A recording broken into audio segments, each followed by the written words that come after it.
Welcome back to the second hour of the show with no name for November 30th, 2012. I'm Bob Going with Jim Nikosha. Gavin had to leave. That's Uncle Si in the background coughing. That's okay. We'll all cough. Okay. Wow. Well, during the break, we got talking about the old basketball games and stuff like that. And I don't know. Do you remember when the issue was when they changed from a defensive game to the fast break?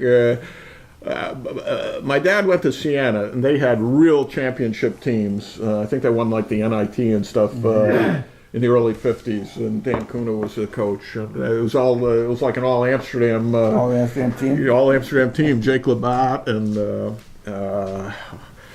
Ralph Fadulo and Tony Fabozzi and who was the guy from St. Mary's? There was another. There was at least four guys from Amsterdam on the team, and they were just pass the ball, work it in, and that was the way you played the game until what? I don't know. So something changed in the '50s because by the late '50s, by the late '50s, it was somebody developed a fast break, and it was boy, get it up there, score. And I suppose once you, I don't know, maybe they didn't rely on rebounds so much in the early days. You worked it in, got one shot, and that was it. You got one shot, and they were down the other end of the court. That's. I didn't pay too much attention to basketball when I was in school. It was just a great game when I came to Amsterdam in 1960. I mean, you had one of the best teams St. Mary's ever produced, coming off 2 or 3 years of the best teams they'd ever produced, and of course you had the Fabulous Five at the high school. Which had different personnel as the years went by, but for 60, 61, 62, 63, 64, even you had some. They had a good team in Gloversville in those years also. Yeah, Pozeski, Sitterly. There's some pretty good shooters. Wow. Well, let's see. Is there anything we didn't exhaust from the first hour? I don't know. We got through all the local rumors. I don't know what's going on with the county. The next thing the county has to do with respect to the charter that just passed is decide on the boundaries for the 9 legislative districts. And I guess Mr. DeMezza threw his hat in the ring already. From I heard yesterday that for what position? For supervisor for one of the new districts. No, I was told that he was just going to run for supervisor of the town. That could be, but that's what I heard. I thought it. Well, maybe I heard it wrong. I didn't listen. That could be. Yeah. I hear a lot of things wrong. But I heard it fifth hand too. So, in any event, I guess there was a motion before one of the committees to leave it the way the commission drew it, and let it go at that, which I guess is okay. Yeah, that I would think that would be the way it should go. I guess one of the problems is it sets up 2 existing supervisors who both want to run for the county legislature. Yeah. Which we could not have anticipated, but and you know what, I was a member of the commission. I have no objection if they play with it. I don't have no objection even if they play politics with it, as long as it comes out with 9 equal districts in the end. As long as they do it. Yeah. As long as they do it. Yeah. And I mean, it comes out with there's a district that includes the western end of the town of Amsterdam and a lot of the town of Florida, if not all of the town of Florida, I forget, that happens to pick up the Mezza's house. So I don't know, it's, what we were trying to do, and we had no idea, even if we were devious, which we weren't, we had no idea going into it who's going to want to run for what positions once you separate them. My thought would be most of these guys who are town supervisors would want to remain as town supervisor because it seems to me more prestigious or whatever to be the executive of your town, than to be one of nine legislators. With somebody else as an executive. So I don't know, it's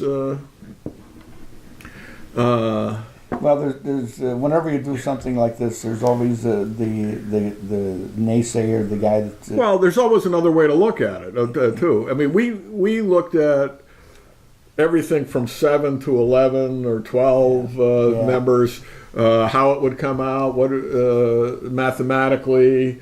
We tried to maintain the town and ward and city lines as much as possible. We looked at community of interest, which meaning like, are these people like all in the same school district? Things like that. Do their kids play in the same little league leagues? Where people would know each other. Where we had to cross the river. We wanted to make sure that there was a bridge in that district, right? And so Tribes Hill and Fort Hunter end up in the same district, things like that. And primarily Fonda Fultonville School District. Which one is voting to consolidate? Fonda Fultonville and Ephrata? No, that would be St. Johnsville and St. Johnsville and Ephrata, because that's way at the other end. I think, didn't they nix that? I forget. Well, I think there's another vote coming up. Unless they already voted. I'm not sure. But the nice part about the good part about this new charter for the county is if it works and it works well, it'll give them an incentive to do consolidating of other areas. Yeah. Towns and villages. And I see that the village of Fonda Fire Department is going out of business. I saw that. Somebody said they didn't go on any calls anyway. Well, I've told this story before, but it's worth telling again because it's a great story. How I was talking to this guy who lives just outside the village of Fultonville on Route 30A, okay? In the town of Glen, just outside the village of Fultonville. Maybe, 2, 3, 4 houses up Route 30A. And he worked, at the time he told me the story, he worked in the city of Johnstown.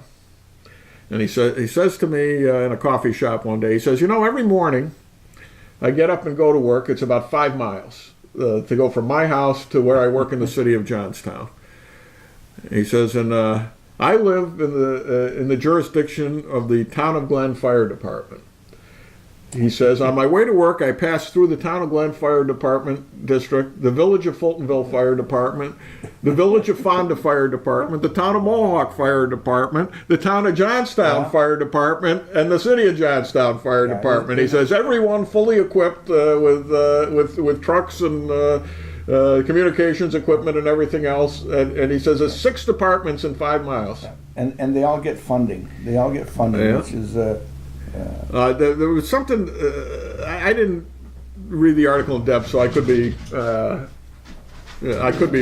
on the figures here, but it was something like it was costing the village $4,000 a year or something to fund the fire department, and by contracting with the Town of Mohawk Fire Department, which is like half a mile up, it's probably a quarter mile outside the limits of the village of Fonda, and probably less than a mile from the village of Fonda Fire Department, station to station. It was going to cost like $2,000 a year, so it was good just by contracting with them to do it. And $2,000 a year. And of course, it's all volunteers anyway, so the volunteers just move up to the other department. That's all there is to it. So it's. I mean, it sounds like a no-brainer, but there are people very upset about it. It's somebody says it's not consolidation, it's elimination. Well, certainly it's consolidation of services.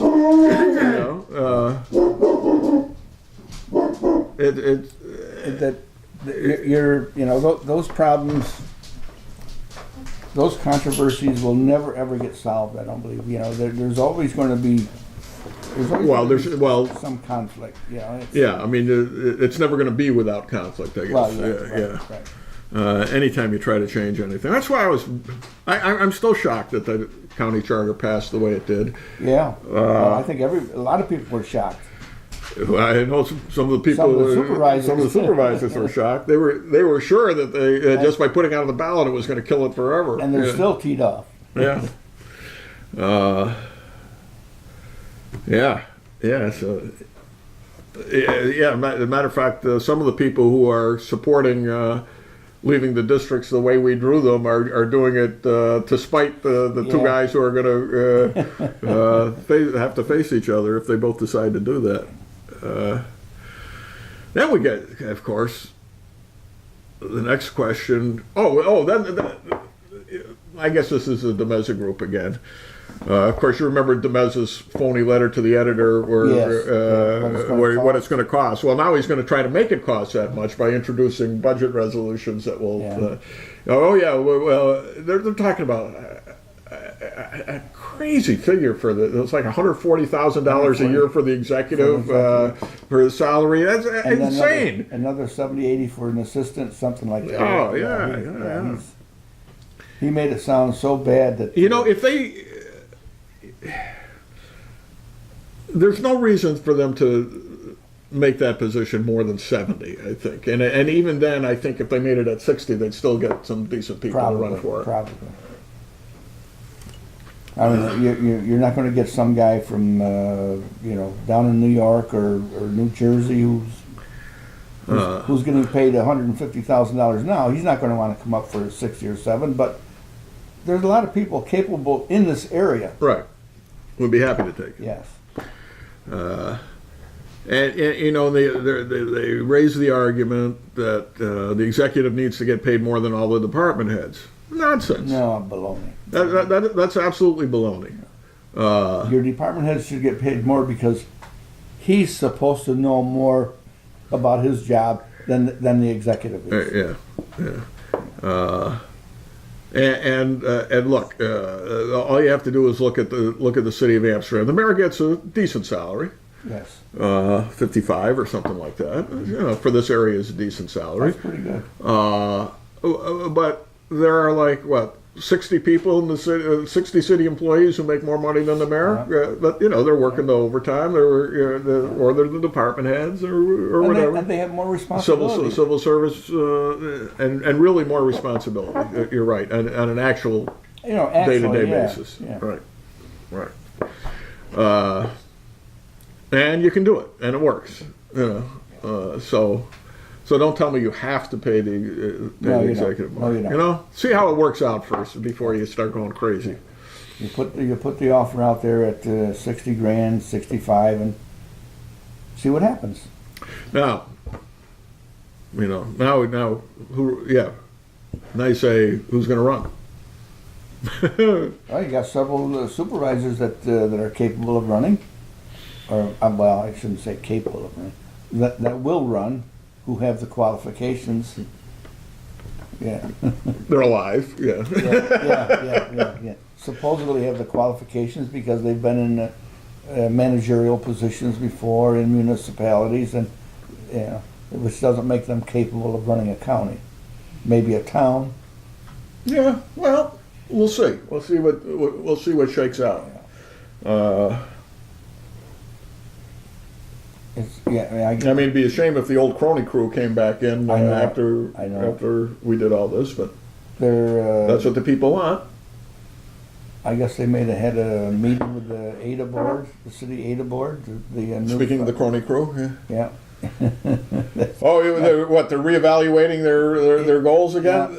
Yeah, ADA has done nothing in 5 years other than draw salaries. And a board member who got on, an ex-board member was on the radio today. He says, there's more than enough land up there to put up a building. He says, I can put one up tomorrow. He says, you know who I'm talking. He says, I can put one up tomorrow. He says, there's enough land to do it. He says, but they won't ask me. He says, and how do you put it? And if they asked me, I wouldn't show them anyway.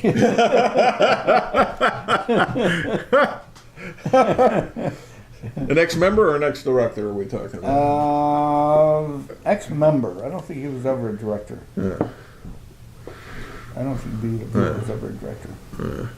But, you know, they haven't done anything in the 4 years that I know of. They've done nothing. And some of the guys that are on the board used to have a business in the city. Yeah, at least one of them took a business out of the city, right? Right. I give him a break. I mean, and he's still on the board. Yeah. I think he's still on the board. Yeah, I'm not even sure who's on the board anymore. And the one fellow was... By the way, if you're wondering what I'm doing with this cornucopia, we have the microphones hidden in the cornucopia. It's one of our secrets. It's like old, 1929 first-generation sound movies. That's what we're doing here. This room doesn't have the greatest acoustics either. I don't know if you've noticed that. There's too much bouncing off the ceilings and walls here. I really need to deafen it. You got to get your son up here and put some drapes up to deaden the sound. Yeah. He's a sound man, right? No, he's a light man. But that's light man. Okay. All right, well. I'm sure he can do sounds. It's what we do. I got a couple old pieces of equipment I've been trying to get rid of, so I put them on eBay and never got a bite for it. So I said, let me try Craigslist. So never using it before. I mean, this is just something to talk about. Yeah. So I put it on Craigslist, and I go back to look and search Craigslist to see it, and I can't find it. So somebody told me, well, you got to do this, you got to do that. I said, oh, okay. So late last night, I did what I was told to do. This morning, I get an email. Do you still have that stuff? I said, wow. I said, I still got it, so we'll see if he wants to buy it. Do you have to pay anything for that, or is that... No, that's what I asked this person. I said, how do I pay after She said, you don't pay anything. This is a service. I said, wow. I don't know how they make money, because I didn't see any... I don't think I saw any ads on the page. It must be something. It's got to be a gimmick. Well... Did you pick up a date for Saturday night, too, while you were on Craigslist, or not? No, I went to... Yes, go on, Elaine. I'm sure Elaine doesn't watch this. No, she doesn't. There was something there about a swingers cruise. Swingers cruise? A swingers cruise. I said, what the hell? I said, let me see what the heck is that? I said, let me see what this is. So I clicked on it, and sure enough, it's couples only. Couples? Couples only. A swingers cruise. I forget how many days or nights it entails. I says, you can find anything on the internet. Oh, wow. Yeah, that's an incredible thing. Yeah. Are you leaving? Yes. Goodbye. Thank you. Is that your Chevy out there? Yes. You gotta check your front tires. Yeah, I know. Twice high. Okay. Wow.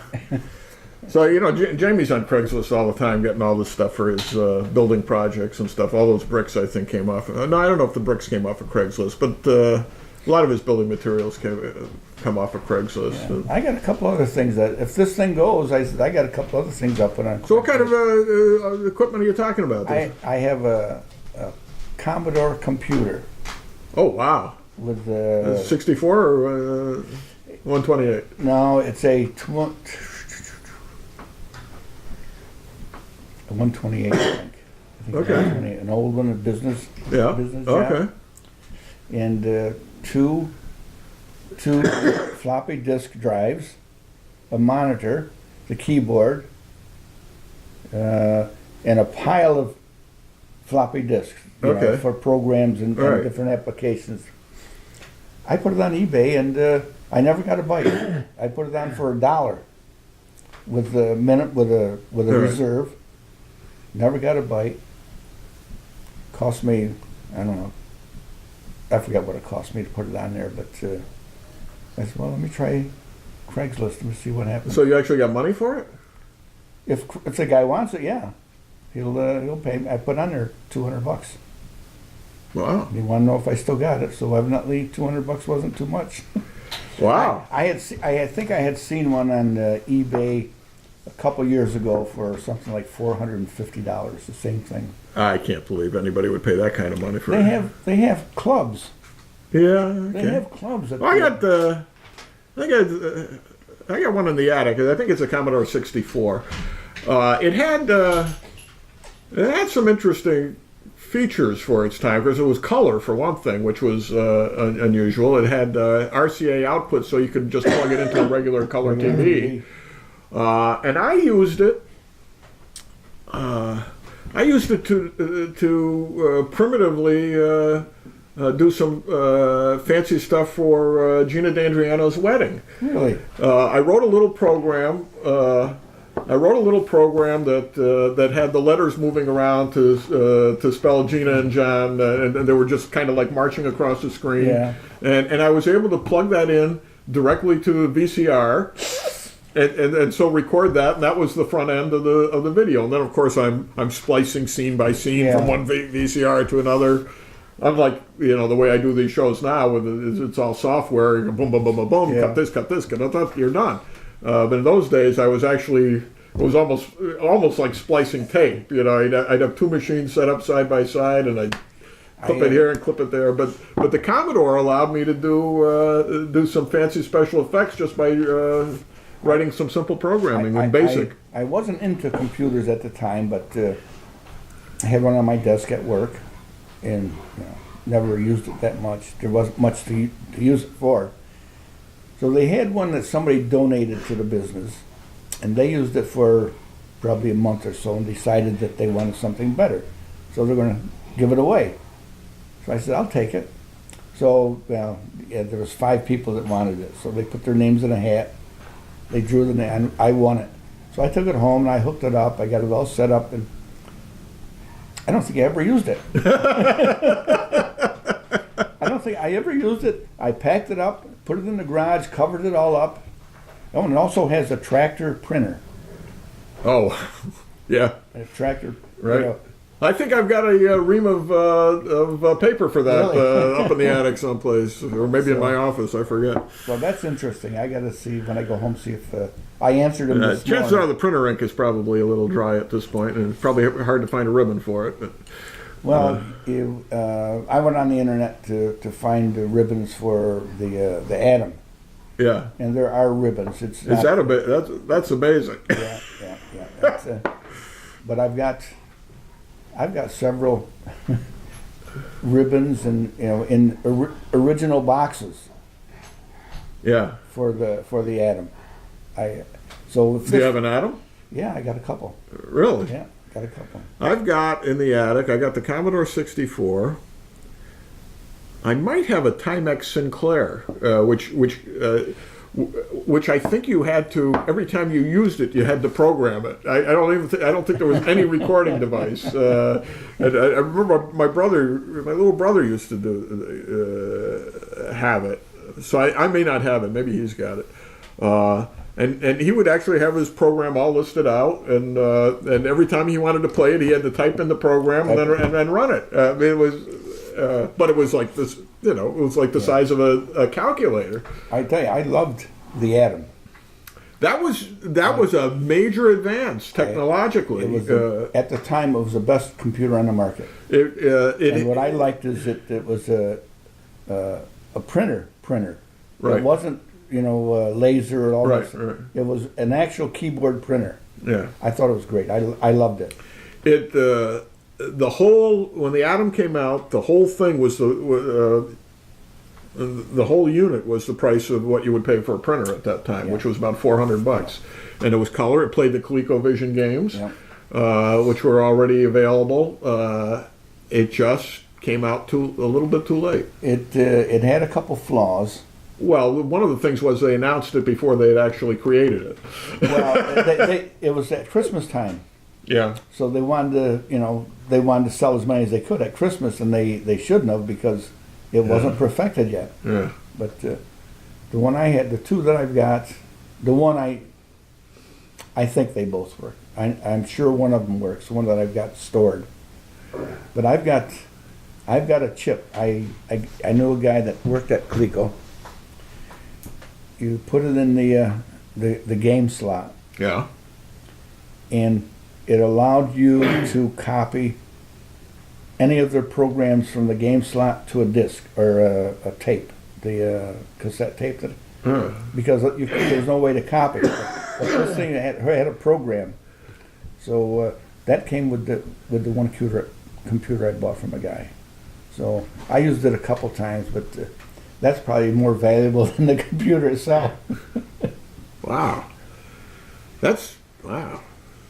I've got, let's see, I think I got 2 TRS-80 Model 1s from Radio Shack, and a Model 3 up in the attic. One of the Model 1s was the one I used. The portable one. Huh? The little tiny one. Oh, no. This is Oh, that's the big one. Yeah. And of course, the Model 3 had the monitor built into it. The Model 1s, the monitor was a separate unit, like they do now. The Model 3 was kind of trying to model the original Apple, which was all kind of an all-in-one unit. And gosh, the kid, that was the kid's first computer. I mean, it was my first computer, the Model 1. I did the TRS-80 in 1979. We called it my TRS-79. That was made in Mexico. Yeah. Candy corn. Mary got it for me for Christmas, and it was astounding to me. And I was I would write some programs, and only had the cassette tape to record the programs on, and the volume had to be just right when you recorded it and played it back, or else it would drop a bit here or a bit there, and then you're in trouble. But it was great. I mean, I was in the cutting edge. And later, I got another Model 1 and a Model 3 from somebody who was getting rid of them, and never did get the Model 3 to work. The keyboard was busted on it, and I got a new keyboard, but it didn't come with any wiring, so I had to hardwire it, and that was beyond my area of expertise. I worked on it for quite a while, and said, the heck with it. And by then, of course, the PCs had come out, and I've had, oh Lord, I don't know how many of those I have.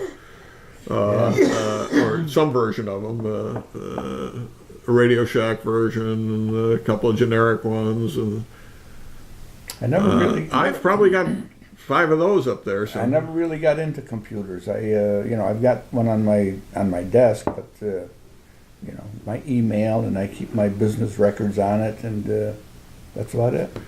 The Radio Shack. The early Radio Shack machines had a word processing program called Scriptset, right? Right. One of the very first word processing programs. This Commodore has Scriptset. Yeah. Okay. 16K. It was a 16K wow. program, and you could use it to add, delete, a lot of the basic stuff that you can still do with a word processing program, and it's just amazing when you think about it. And then I got a combination printer typewriter, so the Centronics port I could just go right from the computer to my typewriter, and it would just be a fast type. For a printer, it was the same as a typewriter. It was being controlled by the machine. Well, I think that's the Commodore's like that. That tractor printer, I think, does it have a daisy wheel? I don't even remember. Tractor printer probably does. That's what I had. I think I had a daisy wheel. I think I had a daisy wheel. Yeah. I've still got that someplace. I guess if I ever need a typewriter, I've got it. Yeah, dig it out, put it on.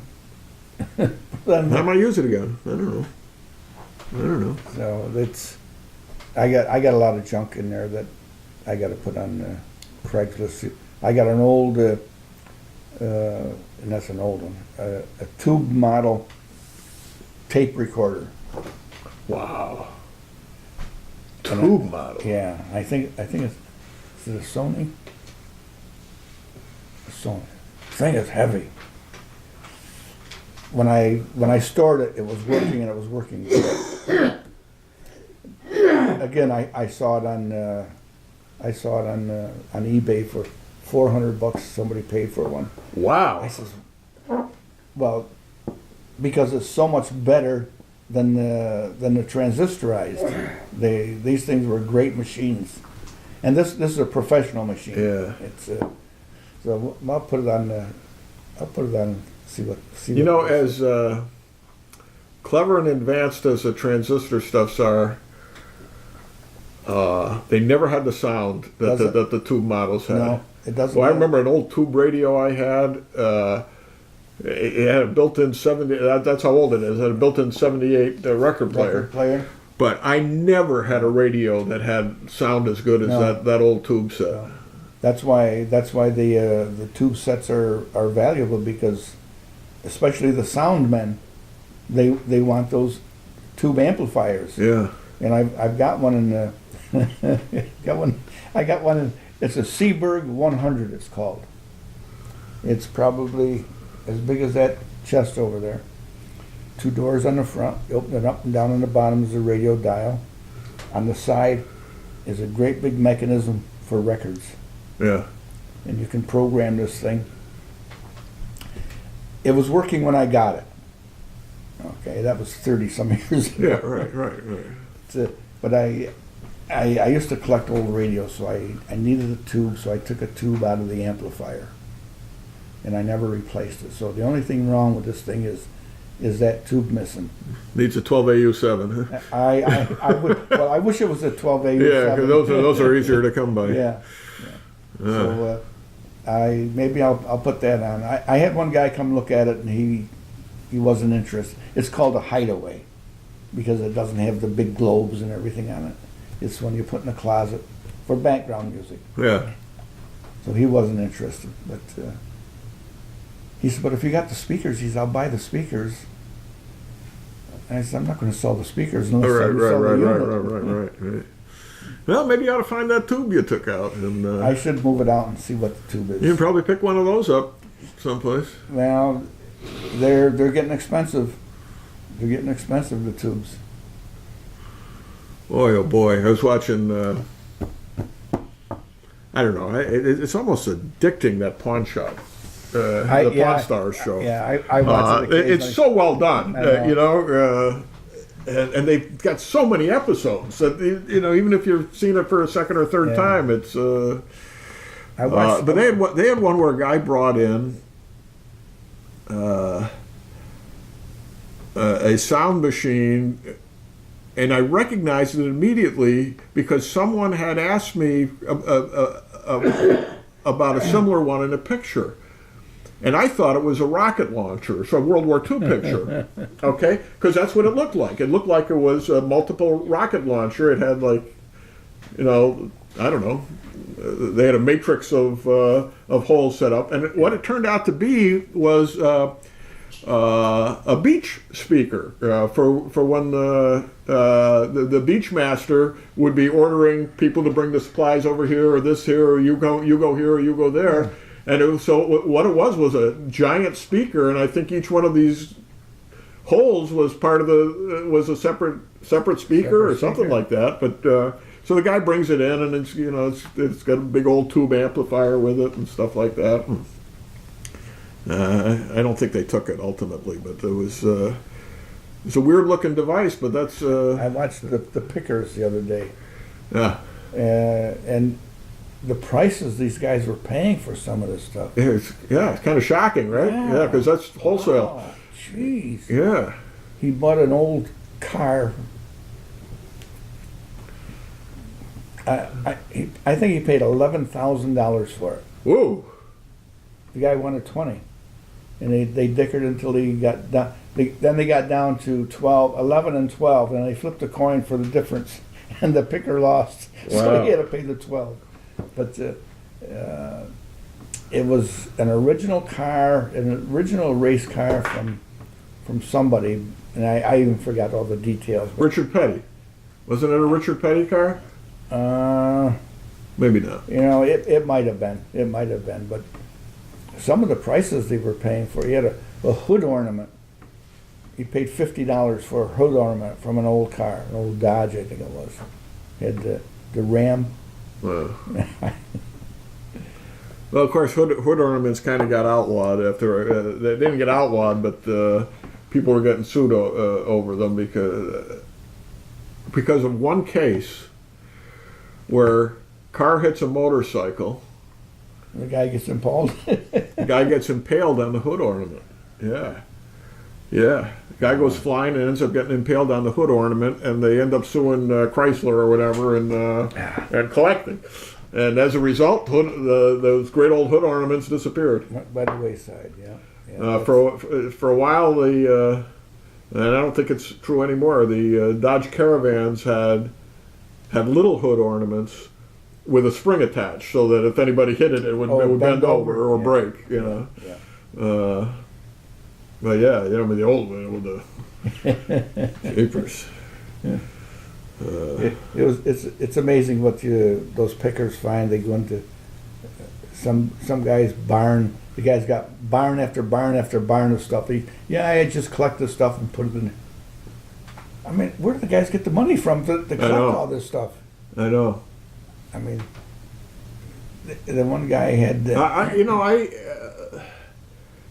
I went on a Red Cross fire call one time, and I won't go into too many details, but it was in Amsterdam, and I had to find a place to stay, and she says, I got a few things in my other building. Okay. Their other building. Michael was with me. She had actually rented out 2 storefronts in one of our Amsterdam neighborhoods, right? Just to collect stuff. She says, I buy and sell stuff. Okay. She goes to garage sales and auctions, and there was not a square inch of space in these 2 storefronts. Including stuff that's piled up next to a functioning space heater. Okay? And it was, 90% just junk, and so, I don't know, Michael asked her, I asked her, how much of this stuff do you sell? Well, I haven't really sold anything, but but I'm going to sell it. And it's a hoarder thing, is what it is. And when I go to my daughter's over in Norwich, going through Morris and then New South Berlin. On the corner of New South Berlin, there's a guy. The guy's name is Toby. He's got all furniture and stuff out front. I said, Elaine, let's stop there. Let's see what he's got inside. You walk through an aisle that's about this wide. Yeah. And he's got, if you want something way in the back, I don't know how you would get it. But he had everything. Everything there was. Yeah, and I was just amazed at the stuff he had. Stuff piled on top of each other. And like I said, it was to the ceiling. Well, it was wide enough to walk through, but that's about it. Sideways. Yeah. Elaine hates to go to these places because she don't like the musty smell. Yeah. But this guy was absolutely fabulous. I'm not sure if I bought something. I think I did, but I'm not sure what I bought because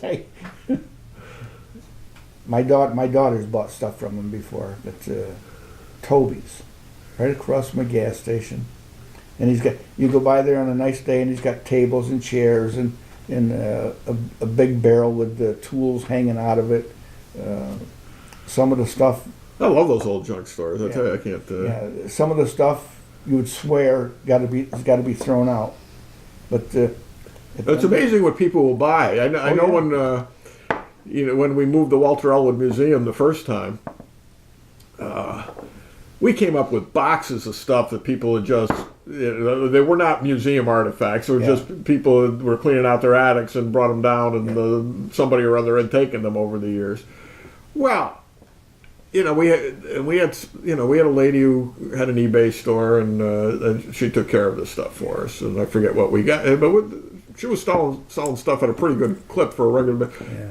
It was the stuff that was the absolute junk of junk that was selling first. I mean, we're talking about 1950s plastic toys where 3/4 of the parts are missing, and yet there'd be somebody would buy it. I brought some stuff down there. I was up in Gloversville in a yard sale, and they had some printing blocks, and they were from George H. Moss. I think they were 50 cents a piece. I said, geez, that would be interesting for the museum. So I picked them up. I think there was 2 or 3 of them. Donated them to the shop. They filled out a paper or whatever.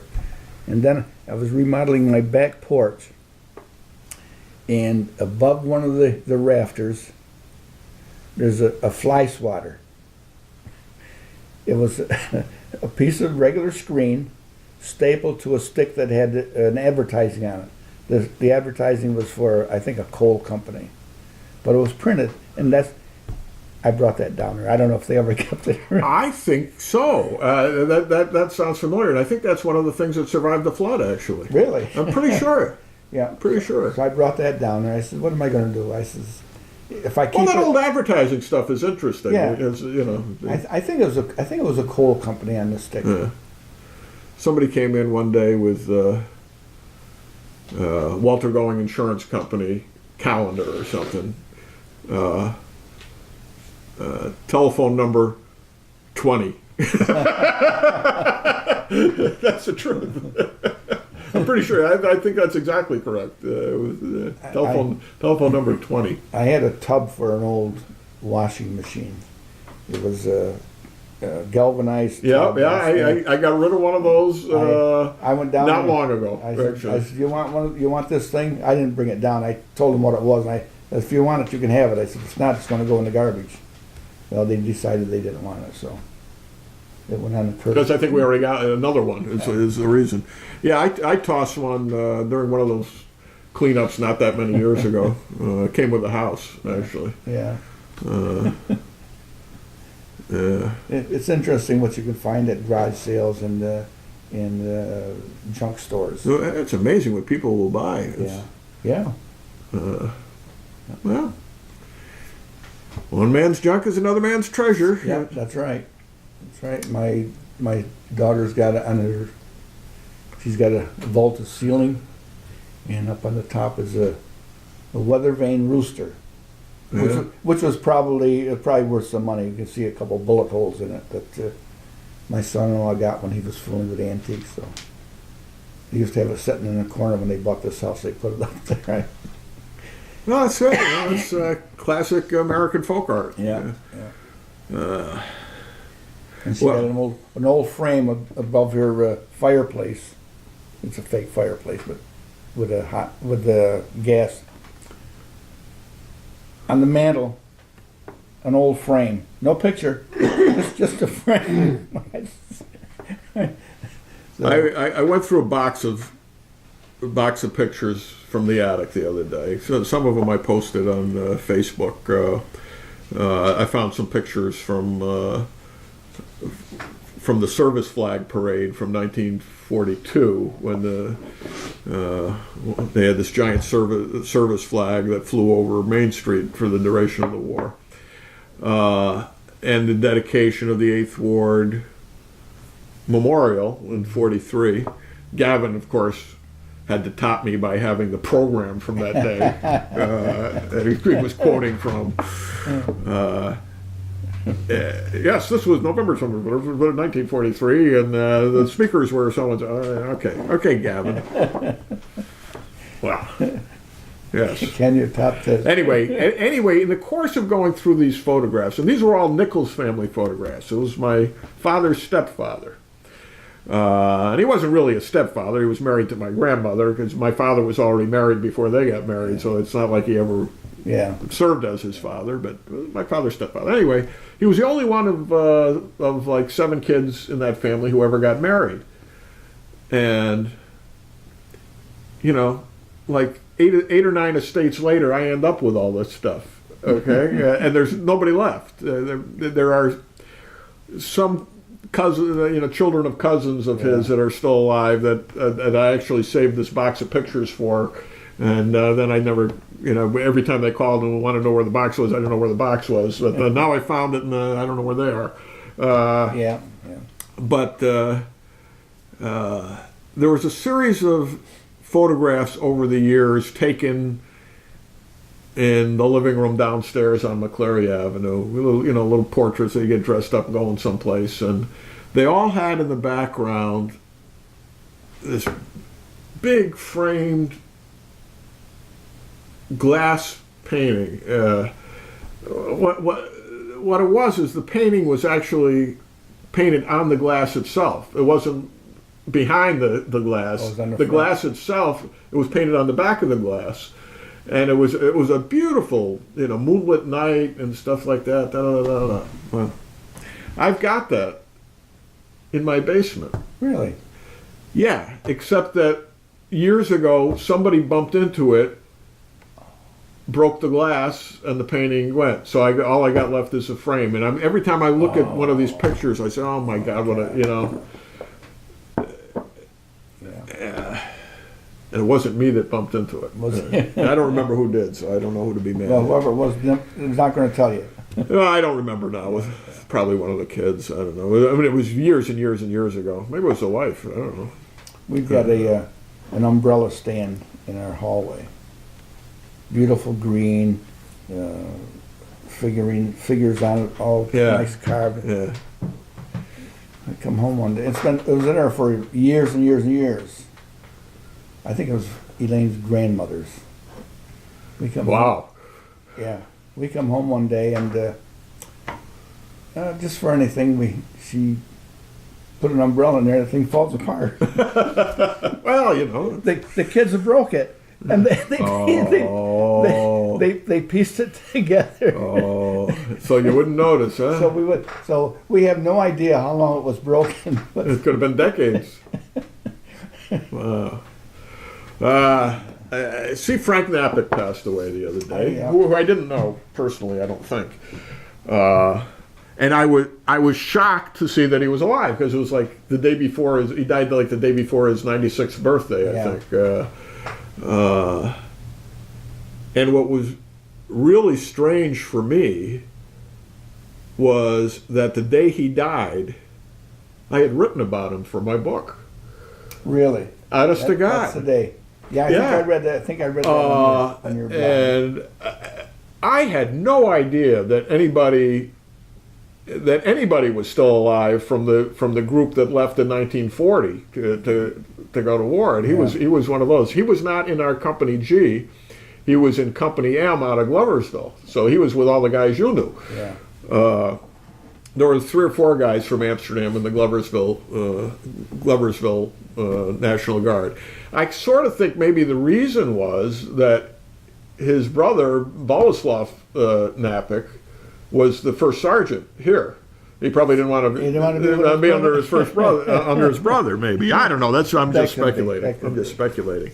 Well, his brother, Boles Napick, is one of the central figures of my book. He goes out. He gives a pep talk on October 23rd, 1940, which I have a record of, kind of like one of these New Rockney things, go out and march proud, everybody's in. 10,000 people showed up for that parade, of them just marching from the armory through downtown and then back up to the train station. 10,000 people. They closed down. The post office was closed. Wow. Stores up on the hill were closed. And there was no war going on. This is a year before the war. But that's how patriotic the town was, that these guys have been called up to federal service and we're going to see them off. And Boles Napick was central to that. He shows up next, not too long afterwards, right after Pearl Harbor. They're shipped out to California. And he serves as best man for Melrose Freer, who marries Nell Palekis. And the wedding becomes kind of central to the rest of my book, because Boles Napick is killed in the war. I think 4 other guys who are at the wedding are killed in the war. Nell's brother is killed in Iwo Jima. One of the other guys loses a brother who dies from illness during the war in the service. I mean, so this is kind of, I kind of follow all of them, and here I got these pictures from the Freer family of them, the happy wedding day. They're all kind of clowning around, and it's a small wedding, and all but like one person there loses somebody from their family in the war. So I follow him. Napick right after that gets sent to OCS, so I don't even think he goes with them to Hawaii. He's succeeded by Frank Bettinger as first sergeant. Bettinger then gets called up to become an officer, and he's succeeded by Louis DeLello, who leaves Amsterdam as a private and ends up being a second lieutenant, and he goes to officer school after he's first sergeant. And within about so none of them get to Saipan. None of the three first sergeants who trained these guys get to Saipan. And Saipan is brutal to Company G. I forget how many of them were killed in Saipan. And then Robert Sherratt of Time Magazine calls them all cowards in an article in Time Magazine. I don't recall that. Well, it was after they lost half their men in the first 24 hours, and then they fight for another month after that. Sherratt has the audacity to call them, because they get three Medal of Honor winners out of the 105th Battalion that he calls cowards, 105th Regiment. And then there's no defense to it, because it goes all the way up. It goes all the way up to the Secretary of the Navy, and then they decide they're not going to get in a pissing match between the Army and the Marines over this, and they're just going to let it die. Yeah. But meanwhile, the folks back home are that comes out in September of '44, and over the next month and a half, all three of those first sergeants, who are now in Europe, end up being killed in action in incredibly brave situations. You get a Silver Star and a Distinguished Service Cross out of the three of them. Okay? So I do a whole chapter that I call the Shades of Saipan, in other words, the ghosts of Saipan. And, you got to wonder whether, the fact that all these guys they had trained had been killed or called cowards, whether that affected how they went into battle. In Europe. I mean, Napick dies a captain, actually. And I think one's a first lieutenant, one's a second lieutenant. So all this is central, and if I'd only known Frank Napick was alive, that there was somebody left who I could have talked to about not only his own family, but also about what it was like during that Bonsai charge in Saipan, because he may very well have been the last one alive who remembers it at the time. So I missed it. Bad timing. Timing is everything. Timing is everything. Yeah. So if there's anybody watching this who remembers being in the Battle of Saipan, I'd like to hear from them before the book comes out. He may have made it. It wasn't clear from the obituary. He may have made it to Okinawa too, with the 105th. So he served under Johnny Campbell, John was first a second lieutenant, then a first lieutenant. First he was a second lieutenant, and second he was a first lieutenant in Company M. Later, twice ran for mayor. Speaking of Okinawa, I've quoted from this in my book, and I'm probably going to take it out because the guy writes too well, and I don't want him overshadowing me. E.B. Sledge, he was just a grunt who was in the Marines, nobody from here, but he served in the Battle of Peleliu and Okinawa. And the book is called With the Old Breed. This is one of the, if this is not the best first-hand account of World War II battles, I don't know what is. And he was just a private, I think, and was in those two battles. And it just gets worse and worse and worse. His company had something like 150% casualties. In other words, there'd be a casualty. They bring somebody else in. He said some of them they never even got their names. They were sent to the company, sent to the front. They were killed or shot before they even found out who they were. And he was one of 12, I think, in the company that survived without injury. Wow.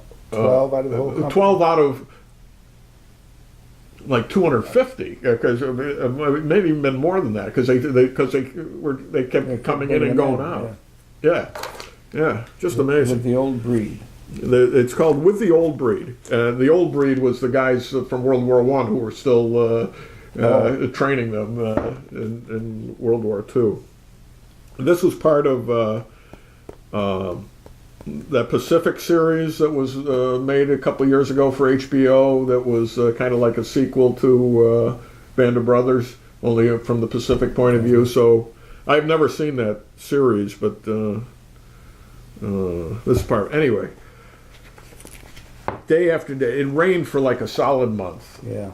They're on the front the whole time.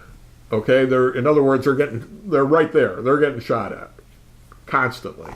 They can't bury their dead because they're in the battlefield, and if they go out, they get shot. Yeah. So they dig foxholes, and he's digging the foxhole, and there's a Japanese body buried underneath him with the maggots coming out. I mean, it's just wow.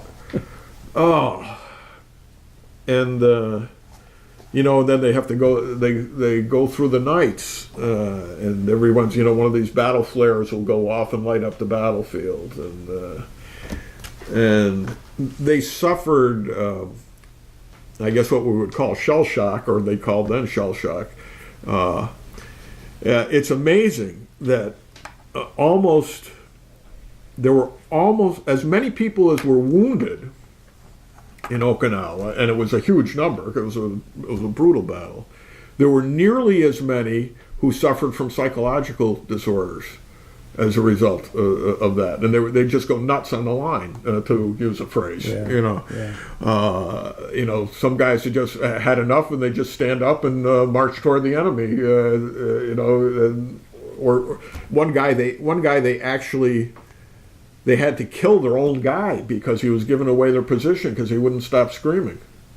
Wow. I mean, it's stuff like that just. Yeah. No. Anyway, this is.